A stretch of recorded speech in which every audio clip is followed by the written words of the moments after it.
ڕێز و سڵاو بۆیەوە بینەرانی خۆشەویستی تەلەڤیزیۆنی کۆمەڵە بە یارمەتی ئاڕوانی ئاوکار ماتوینێتەوە خزمەتتان بۆ پێشکەشکردنی گەشتی هەواڵەکانی سەر لە بەیانی ئەمڕۆی دووشەممە. سەرەتا سەردێڕی چەند هەواڵ. ئاگردانی بان قەستی دارستانەکانی پیرانشار لەلایەن سوپای پاسدارانەوە.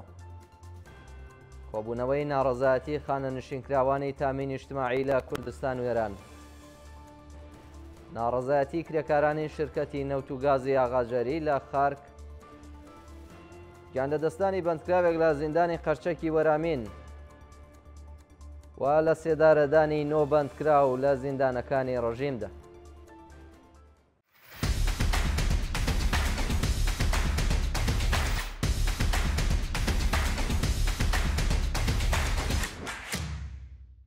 ئاگردانی بە ئەنقەستی دارستانەکانی پیرانشار لەلایەن سوپای پاسدارانەوە. ڕۆژی ڕابردوو دارستان و لە وەرگەکانی گوندی بەندەرە سەر بە شاری پیرانشار لەلایەن هێزەکانی سوپای پاسدارانی ڕژیمەوە ئاگر دراوە. بە پێی وێنانەی کە بەدەستمان گەیشتوون ئاگرەکە لە مەیدانی تیری سوپای پاسدارانەوە دەستی پێکردووە. ئێستا مەترسی گەیشتنی ئاگرەکە بە ناوچەکانی نیشتەجێبوونی هاوڵاتیان لە ئارادەیە. خەڵک و ژینگە پارێزانی و ناوچەیەوە شاری پیرانشار داوایان لە ڕێکخراوە ژینگە پارێزەکانی کوردستان و خەڵکی خۆبەخش کردووە کە بەهانایانەوە بچن. کۆبوونەوەی ناڕەزایەتی خانە نشینکراوانی تامینی اجتماعی لە کوردستان و شارەکانی ئێران. ڕۆژی ڕابردوو خانە نشینکراوانی تامینی اجتماعی لە کرماشان، شوش، کەرخە، خۆزستان، ڕەشت و چەند شاری دیکە دژ بە خراپی دۆخی معیشەت و ژیانیان کۆبوونەتەوە.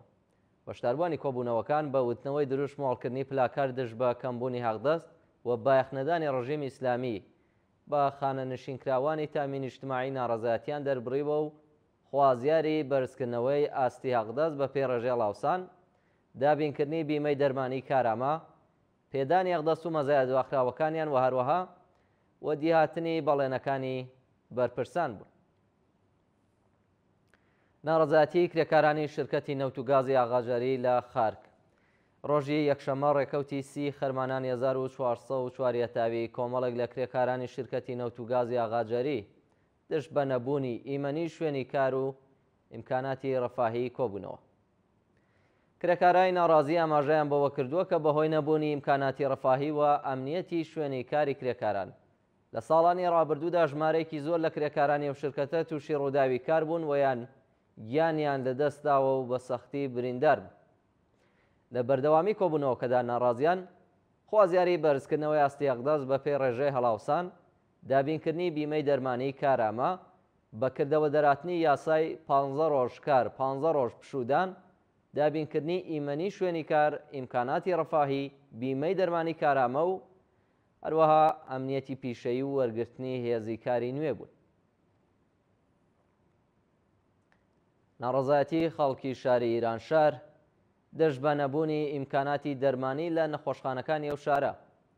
ڕۆژی یەکشەممە ڕێکەوتی سی خەرمانان خەڵکی شاری ئێرانشار لە سیستان و بەلوچستان دژ بە نەبوونی ئیمکاناتی دەرمانی پێویست لە نەخۆشخانەکانی ئەو شارە ناڕەزایەتیان دەربڕیوە. خەڵکی ناڕازی ئاماژەیان بەوە کردووە کە بەهۆی بایەخنەدانی بەرپرسان و ڕژیمی کۆماری ئیسلامی بە ژێرخانە دەرمانیەکانی ئەو شارە ناچارن نەخۆشەکان ڕەوانەی شارەکانی دیکە بکەن و بەرپرسان بایەخ بە داخوازیەکانیان نادەن. لە بەردەوامی ناڕەزایەتیەکاندا خەڵک خوازیاری دابینکردنی ئیمکاناتی دەرمانی نوێ بۆ نەخۆشخانەکانی ئەو شارە و بایەخدانی ڕژیمی کۆماری ئیسلامی بە تەندروستی خەڵکی سیستان و بەلوچستان و هەروەها کۆتایی هێنان بە گوشاری ناوەندەمنیەکان بۆ سەر ناڕازیان بوون. ڕێپێوانی خانە نشینکراوانی فولاد و معدەن لە ئیسفەهان. ڕۆژی یەکشەممە خانە نشینکراوانی فولاد و معدەن لە شاری ئیسفەهان دژ بە بەڵێنی درۆی بەرپرسان کۆبوونەتەوە. بە پێی وێنانەی کە بەدەستی ناوەندی کۆمەڵە گەیشتوون، خانە نشینکراوانی ناڕازی بە بەرپاکردنی ڕێپێوانێک لە شاری ئیسفەهان خوازیاری دابینکردنی بیمەی دەرمانی کارامەیان، بەرزکردنەوەی ئاستی هەڵدەستەکانیان، پێدانی هەڵدەست و مەزایە دواخراوەکانیان و هەروەها بەرزکردنەوەی ئاستی هەڵدەستیش بە پێی ڕێژەی هەڵاوسانەکان بوو. گیاندەدەستانی بەندکراوێک لە زیندانی قەرچەکی وەرامین. ڕۆژی هەینی ڕێکەوتی 28 خەرمانان بەندکراوێک لە زیندانی قەرچەکی وەرامین بەهۆی نەبوونی ئیمکاناتی دەرمانی و بێبەشکرانی لە سەرەتایترین دەرمانەکان گیانی لەدەستاوە. بە پێی راپۆرتەکانەوە بەندکراوە بە ناسناوی جەمیلە عەزیزی پاش دەرکەوتنی نیشانەکانی جەڵتەی دڵ لە جەستەیدا ڕەوانەی بێهداری و بەندیخانەیە دەکرێت، بەڵام بەهۆی بایەخنەدانی پزیشکانی زیندان و هەروەها پێنەدانی مرەخەسی دەرمانی و ڕەوانەکردنی بۆ نەخۆشخانەی دەرەوەی بەندیخانە دیسان دەنێردرێتەوە بۆ بەندەکەی و پاش ماوەیەکی کەم لەوێ ناوبرا و گیانی لەدەستەدا. شایانی باسە کە لە سەرەتای ئەم ساڵەوە بەلانی کەم 10 بەندکراو لە زیندانەکانی ڕژیمی کۆماری ئیسلامی بەهۆی بایەخنەدانی بەرپرسان بە دۆخی تەندروستی بەندکراوان گیانیان لەدەستدا. دەست بەسەرکردنی چالاکێکی مەدەنی لە دادسەرای تەورێز. ڕۆژی شەممە چالاکێکی مەدەنی ئازەربایجانی پاش بانکێشتی بۆ دادسەرای شاری تەورێز لەلایەن دەستگای قەزای ڕژیمەوە دەست بەسەر کراوە. بە پێی راپۆرتەکانەوە هاوڵاتیە بە تۆمەتی تەبلیغ دژ بە ڕژیم لەلایەن دادگای ئینقلابی شاری تەورێزەوە بانکێشت کراوە. پاش سەردانیە و بەندکراوە لە لقی 15 و دادگای لەلایەن هێزەمنیەکانی ڕژیمەوە دەست بەسەر کراوە و ڕەوانەی گرتوخانەکانی ئیتلاعاتی ئەو شارە دەکرێت. شایانی باسە کە سەرەڕای بە دوواداچوونی بنەماڵەکەی لەسەر شوێنی ڕاگررتنی و دۆخی تەندروستی و بەندکراوە تا کاتی داڕشتنی ئەم هەواڵە هیچ زانیاریەک لەبەردەستانی. و دوایین هەواڵمان سەبارەتە بە لە سێدارەدانی 9 بەندکراو لە زیندانەکانی ڕژیمدا. لە ڕۆژانی ڕابردوودا 9 بەندکراو لە زیندانەکانی تەورێز، زەنجان، تایباد، سمنان، شیراز، گوناباد و ساری بە تۆمەتی کوشتنی بانقەست و پەیوەندیدار بە مادە هۆشبەرەکان لە سێدارە دراون. بە پێی راپۆرتی ڕێکخراوەکانی مافی مرۆڤ 2 بەندکراو بە ناوەکانی مەنسوور وەفایی تەمەن 64 ساڵ، مهرداد تاجیک بە تۆمەتی کوشتنی بانقەست لە زیندانەکانی تەورێز و شیراز ئیعدام کراون.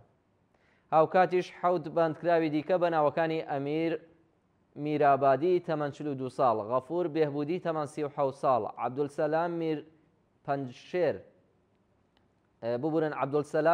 میر پەنجەشێر تەمەن 30 ساڵ و شارۆمەندی ئەفغانستان، میساق ڕەزایی تەمەن 25 ساڵ، محەممەد فەرشاد بۆرکزەهی، غوڵام ڕەزا حەریری تەمەن 40 ساڵ و نەعمەت خۆدابەخش تەمەن 42 ساڵ لە زیندانەکانی زەنجان، تایباد، سمنان، گوناباد و ساری بە تۆمەتی پەیوەندیدار بە مادە هۆشبەرەکان لە سێدارەدرا. بینەرانی خۆشەویست، گەشتی هەواڵەکانی ئەمڕۆتان پێشکەش کرا. کات و ساتێکی خۆش بۆ هەموو لایەن.